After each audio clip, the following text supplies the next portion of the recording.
dalam rangka memperingati hari jadi yang ke-17 Leting Dikma Bak 6 2002 Polri yang bertugas di Aceh Selatan menggelar pertemuan silaturahmi dan kegiatan sosial di Tapak Tuan 23 Desember 2019.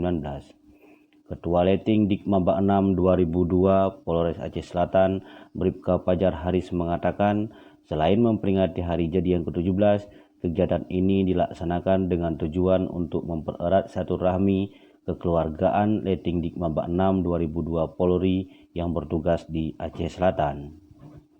Fajar mengatakan, dalam kegiatan itu mereka juga menghadirkan keluarga salah seorang anggota Polri yang merupakan